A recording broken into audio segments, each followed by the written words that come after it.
If you were making a list of the sexiest or most interesting animals in the forest, possums, Canada geese, squirrels, and robins wouldn't make the top of the list. Heck, they might not even make the bottom of the list.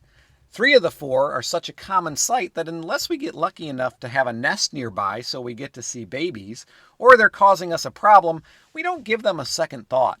With the possum, it's the opposite, since they're nocturnal and more frequently seen as roadkill than roaming around. We tend to forget about them altogether unless one startles us when we're taking out the trash. But I want to show you that there is more to these animals than most people know, and what you think you know might not be entirely accurate. I'm willing to bet that I can tell you something about one of these animals that might surprise you and hopefully give you a new appreciation for these overlooked and underappreciated familiar backyard species. Hello, wild wanderers. I'm your host, Tim, the Nature Nerd O'Hara, and this is Dispatches from the Forest.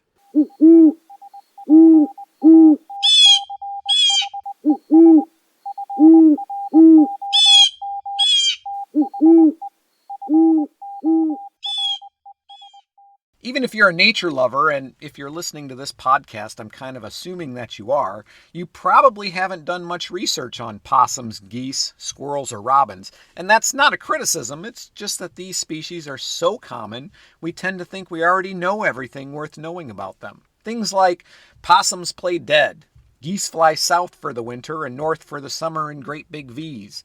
Squirrels bury their nuts in the fall, and the ones they forget grow into new trees. And robins return in the spring and lay blue eggs. But what if I told you that some of these facts may not be entirely true? Let's see if I can surprise you. Let's start with the possum and addressing the possum in the room. Is it spelled P-O-S-S-U-M or O-P-O-S-S-U-M? And is the O silent or is it pronounced opossum? Well, to start with, if you want to get technical and be scientifically accurate, possum and opossum are two different species. Both are marsupials, but possum with no O live in Australia and are more closely related to kangaroos. Opossum with an O live in North America. But that said, both spellings and pronunciations are acceptable. Personally, I've always gone with the O in the spelling, but silent in the pronunciation. The Virginia possum is the only marsupial in the United States and Canada. Adult possums are about the size of a house cat with a pointy nose and a hairless tail. Honestly, they do resemble a big rat. I think they're kind of cute, but I suspect I'm in the minority. Another interesting thing about possum is that their reproduction is the stuff of myth and legend. The male possum has a bifurcated penis, and if I ever start a punk rock band, that is definitely going to be the name. But it means that he has two penises, like a two-pronged fork. Now, this unusual appendage led to the belief by early colonists that the male impregnated the female through her nose, and she would then sneeze the young into her pouch. This is absolutely not true. Now, a two-pronged penis is strange, but it's okay because the female possum has a bifurcated reproductive tract too. Basically, two of everything. And while this is the path of fertilization, it's not the path that the young take to be born. Instead, the young pass from the two uteri to what's called the pseudo or median vaginal canal, which just kind of appears like magic when the time is right. It's basically just a separation of the connective tissues, and it disappears again shortly after the female gives birth. Because it's a marsupial, the young, called joeys, just like kangaroo, are born at a very early stage of development, right around 2 weeks gestation. Possum give birth to up to 20 joeys at a time, which must then make their way to the mother's pouch and latch onto a teat. It's a short but perilous journey, and usually less than half survive. Once in the pouch, they stay there for 3 to 4 months before emerging, sometimes riding on their mother's back while she hunts. In addition to being the only marsupial in the United States and Canada, they have the most teeth of any land mammal in these countries, with 50 in that pointy little snout, which probably contributes to people's aversion to them. Possum have an opposable thumb on their rear foot and a prehensile tail. They can use it to help climb and stabilize themselves. A common misconception about possums is that they hang by their tails to sleep, kind of like bats. But that's a myth. While they might hang by their tail briefly, it's just not strong enough to support their weight for longer than maybe a minute or two. While they may show that mouthful of teeth to a potential predator to try and scare it away, they rarely bite. Possum prefer to avoid conflict, usually choosing to flee. You probably know that possum play dead, hence the term playing possum. And while this does happen, it is actually relatively rare and is usually seen in younger animals. When it does happen, it's an involuntary response, like fainting. Their body will stiffen, lips will draw back to bare the teeth, saliva will form around the mouth, and a foul-smelling liquid will be secreted from the anal glands. They remain in this catatonic state anywhere from a few minutes to several hours. At one time, possum were hunted for food as well as for their pelts in the United States, particularly in the South. There were even possum farms. Can you imagine being a possum rancher? Possum and sweet potatoes was a popular combination and good enough to serve to presidents. In 1909, Atlanta held a possum and taters banquet to honor President-elect William Howard Taft. President Jimmy Carter was known to hunt possum, and Mark Twain included broiled possum in his list of favorite foods that he wanted to eat when returning from a trip to Europe. Possum are omnivores and scavengers. They will raid garbage cans and are attracted to roadkill, which is probably why they often become roadkill themselves. They also eat plants, nuts, and fruit, and will hunt mice, worms, insects, and have even been known to attack domestic chickens. They also eat snakes. In fact, larger possums are immune to rattlesnake venom. One last cool thing about possums, you don't have to worry about being attacked by a rabid possum. They are immune or at least highly resistant to rabies. Okay, let's move on to Canada geese. And yes, it really is Canada and not Canadian. I know it sounds weird, but it is technically correct. You see them in parks, on golf courses, in fields, almost any open area with a water source nearby. They're easy to recognize with their black head and neck and white chin strap, except that the cackling goose looks exactly the same. In fact, until 2004, the 5 subspecies of cackling goose were considered subspecies of Canada goose. Cackling geese nest in the tundra of Alaska and Canada, migrating south in the winter. So with the exception of the summer when they're nesting far to the north, those geese you see with the white chin strap could possibly be cackling geese. Cackling geese, though, tend to be smaller than Canada geese, though there is some overlap. The largest cackling geese and the smallest Canada geese are about the same size. But cackling geese have a shorter neck and a smaller bill. In terms of calls, cackling geese are a bit squeakier.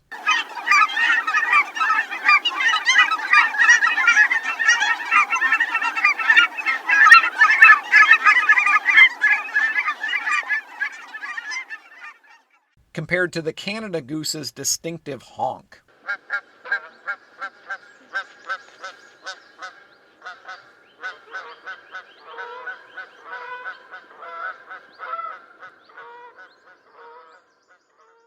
There are 7 subspecies of Canada goose. The smallest is the lesser Canada goose, which measures about 2.5 feet long with a 4-foot wingspan and weighs about 6 pounds.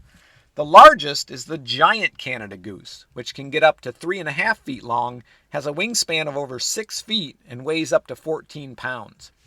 Female geese are generally about 10% smaller than males. Do you know why geese fly south in the winter? Because it's too far to walk.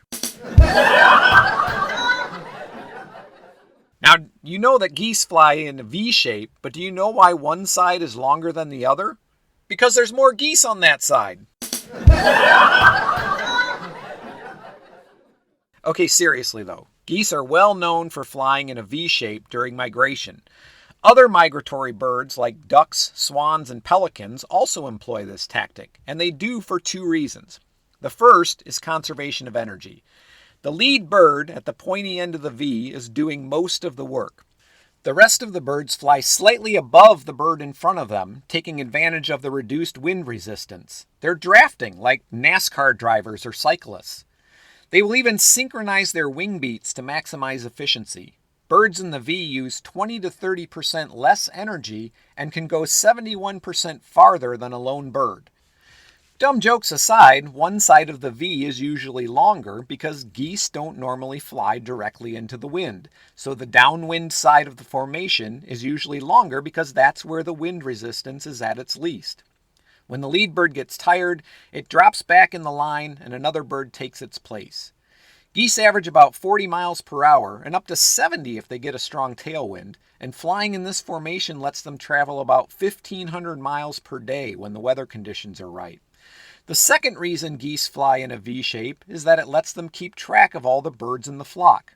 Fighter pilots use a V formation for the same reason.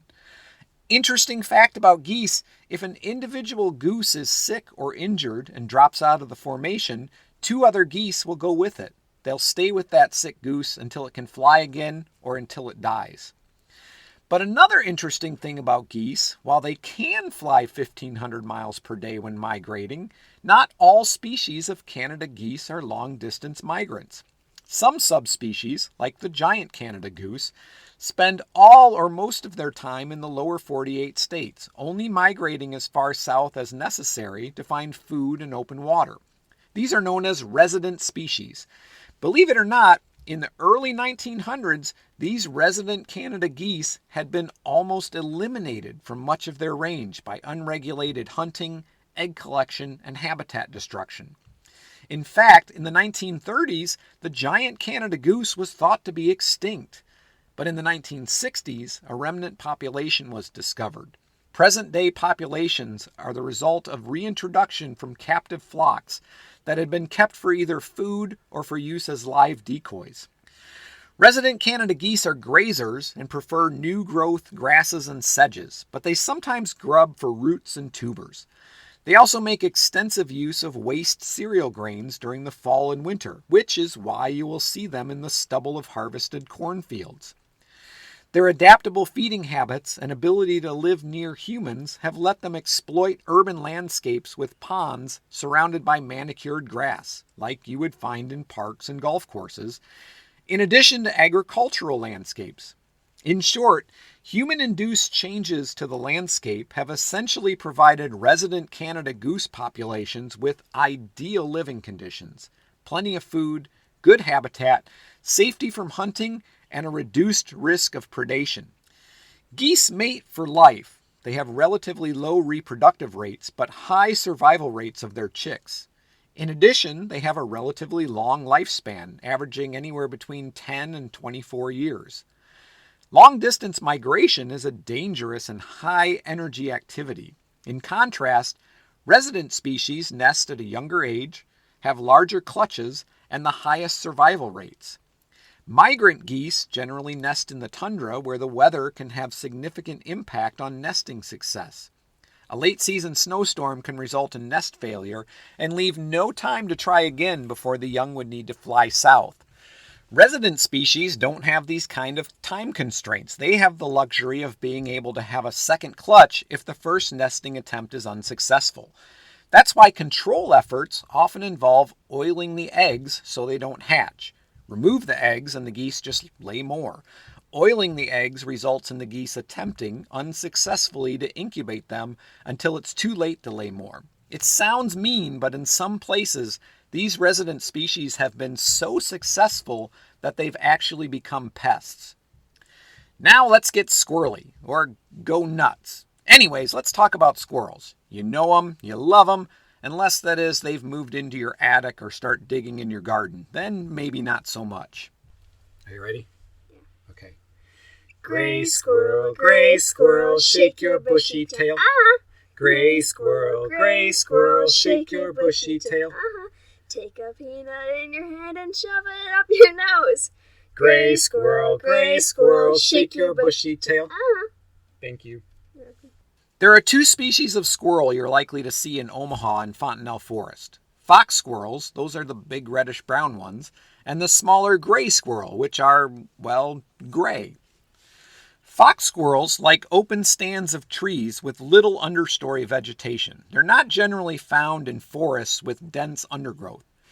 Their ideal habitat is small stands of large trees interspersed with agricultural land, which, minus the agriculture, sounds a lot like a typical suburban housing area.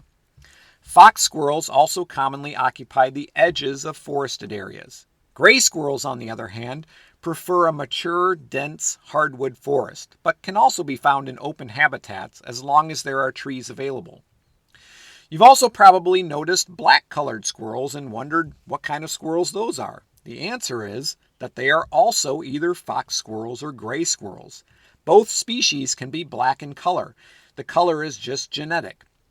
Some research has suggested that the black coloring is an advantage for squirrels living in colder climates. The dark fur absorbs more warmth even on cloudy days.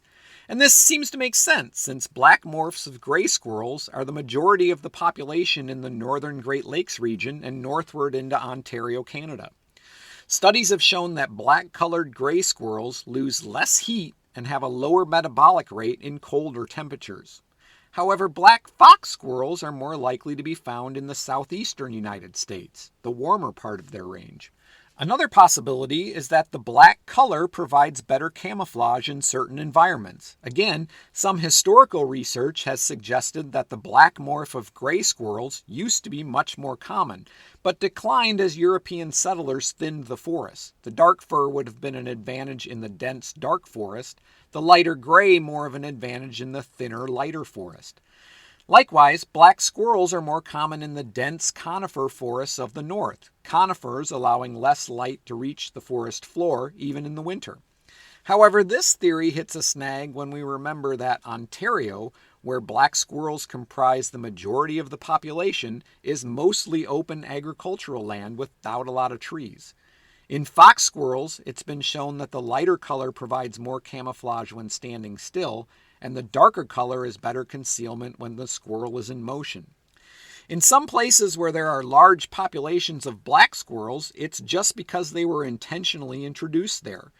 In Washington, D.C., 18 black morph gray squirrels were released on the National Mall in 1902 and 1906 by Teddy Roosevelt, possibly as part of a larger effort to revitalize gray squirrel populations decimated by hunting. Populations in Battle Creek, Michigan were introduced by John Harvey Kellogg, yep, the cornflake guy, in 1915 for the same reasons. In the late 50s and early 60s, some of these black morphs were trapped and released on the campus of Michigan State University in East Lansing at the request of the university's president. In Council Bluffs, Iowa, black fox squirrels have been around since at least 1840. Since 1930, Council Bluffs has had a city ordinance making it illegal to, quote, annoy, worry, maim, injure, or kill black squirrels. Whatever color they are, squirrels are quite clever. Now, it's common knowledge that squirrels bury nuts and the ones they forget about sprout into new trees, except that's probably not entirely true. Do they bury nuts? Absolutely. Do they sometimes forget where they buried some? Well, they only recover about 25% of all the nuts they bury, but it's probably not because of forgetfulness. First of all, squirrels, like other animals that cache food for the winter, tend to cache more than they need. This ensures that they will still have enough in the event that some of their cached nuts get found by other animals or lost to another event like a flood or an exceptionally deep snow. On a bit of a side note, to help prevent theft, squirrels will sometimes pretend to cache a nut if it thinks another squirrel is around. It'll dig a hole, pretend to put the nut in it, fill the hole in, but keep the nut in its mouth and hide it someplace else. Fox squirrels and gray squirrels are what we call scatter hoarders. They bury nuts around a wide area. A 2017 study from the University of California, Berkeley showed evidence that squirrels don't just randomly bury their nuts, though. They use a mnemonic device called chunking to organize their caches. To put it plainly, they sort their nuts, burying different types of nuts together in the same general area. In addition, squirrels know the difference between different species of oak tree. A squirrel collecting acorns will eat white oak acorns right away, but cache red oak acorns for later. Why is that? Well, white oak acorns germinate in the fall, meaning they won't keep through the winter the way red oak acorns will. As winter turns into spring, some of the buried nuts will start to sprout before the squirrel returns. Again, It's not a case of the squirrel forgetting so much as it's a case of the acorn reaching its expiration date, at least as it relates to being squirrel food.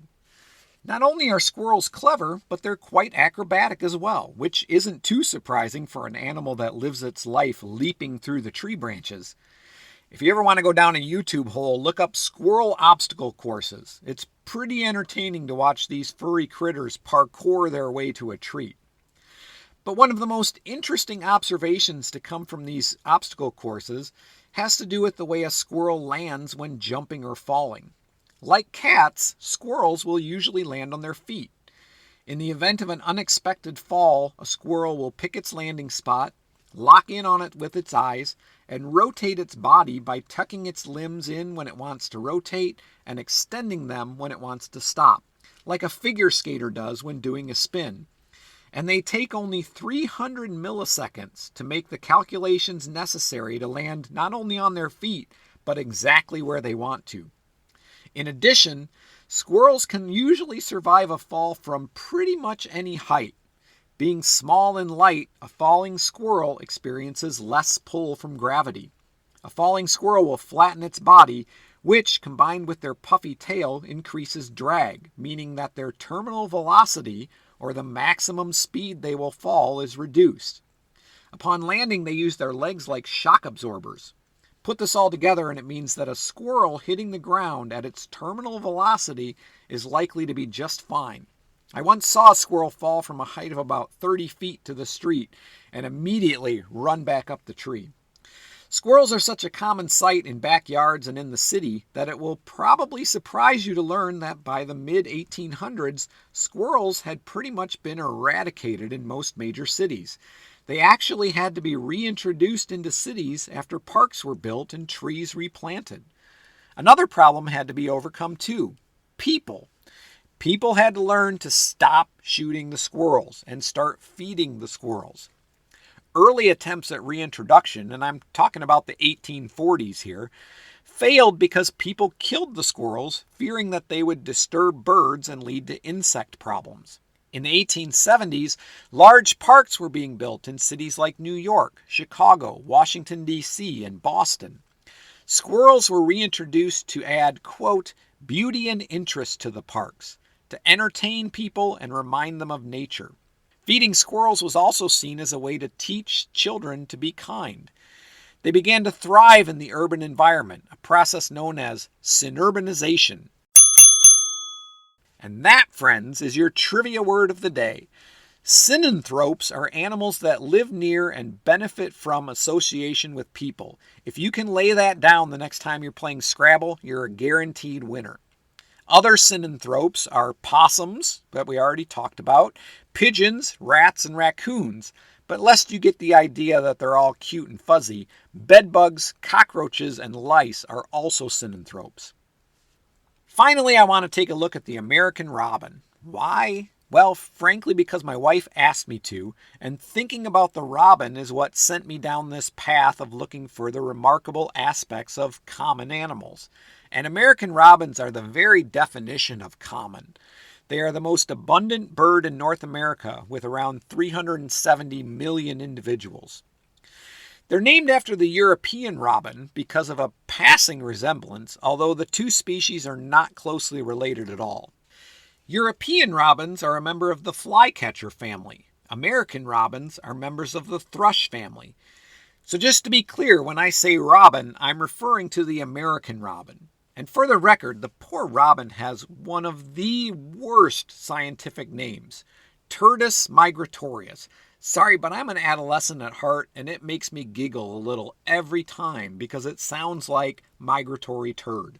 On the upside, it's one of the few scientific names that will stick in my memory. Robins are probably best known for laying blue eggs. They're actually some of the first birds to lay eggs in the spring, building a bowl-shaped nest on a flat surface using twigs and grasses held together with mud. If you've ever seen a robin's nest, you know it's quite a solid structure. We had the good fortune to have a robin nest on our porch a few years ago. The porch had pillars, and they really wanted to build in the gap between two of the pillars, but the nesting material kept falling through. So I gave them a hand, I provided a platform that they gladly used to build a rock-solid nest, and we got to see them hatch and raise a brood up close. Robins line their nest with grasses and plant material and lay 3 to 7 eggs, which hatch in about 2 weeks. Only 2 more weeks after hatching, the young leave the nest or fledge. Frequently, the male will attend to the fledged young while the female lays a second brood, and sometimes even a third.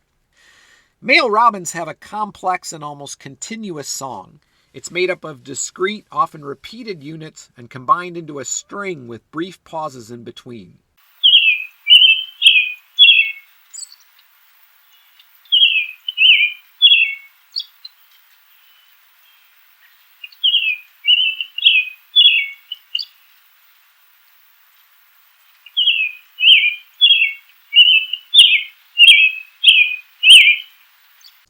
Song style varies slightly by region and time of day.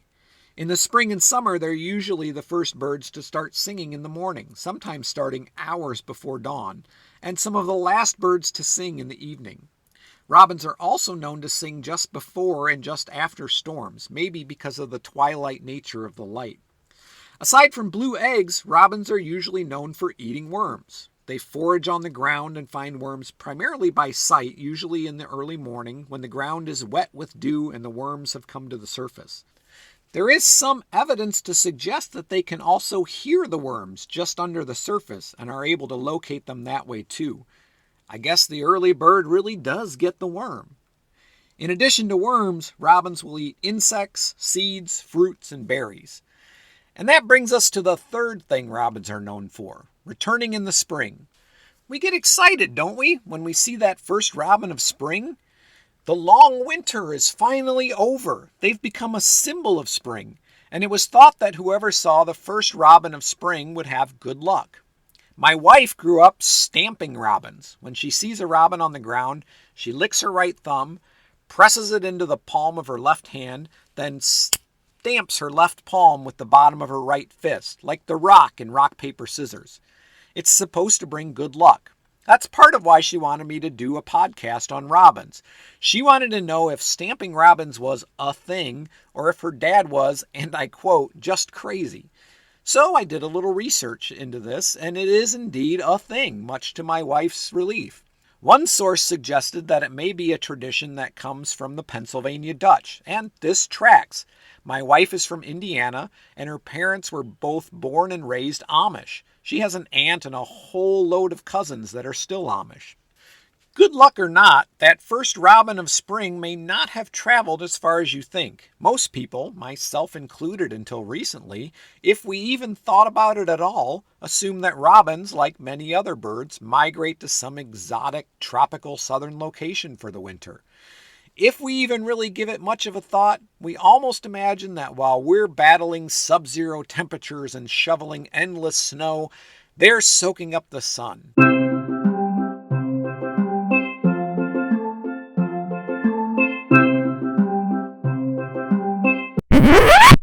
But as it turns out, that may not be the case.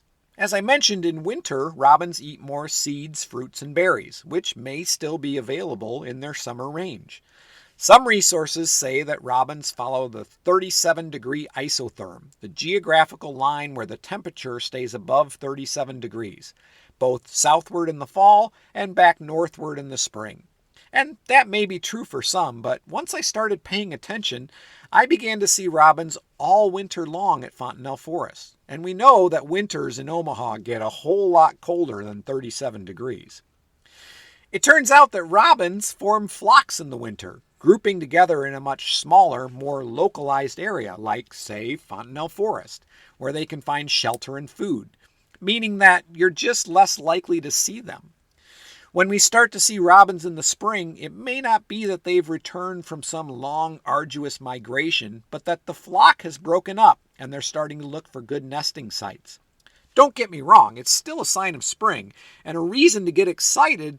It's just that robin may not be returning from as far away as you thought, maybe just across town. So go ahead and stamp that first robin of spring. Maybe you'll get lucky and it will nest on your porch. And with that, my wild wanderers, we come to the end of this episode of Dispatches from the Forest. Hopefully, you learned something new about possums, geese, squirrels, or robins that surprised you and will make you appreciate them a little more, see them in a little bit of a different light. Don't forget to leave us a like and subscribe so that you know about all the new episodes. And if you'd like to throw some support our way, feel free to head over to our Patreon page. That's patreon.com/Dispatches from the Forest. Have a message for me? Send me an email, dispatchesfromtheforest@gmail.com. I'm your host, Tim, the Nature Nerd O'Hara, reminding you to go outside and get dirty.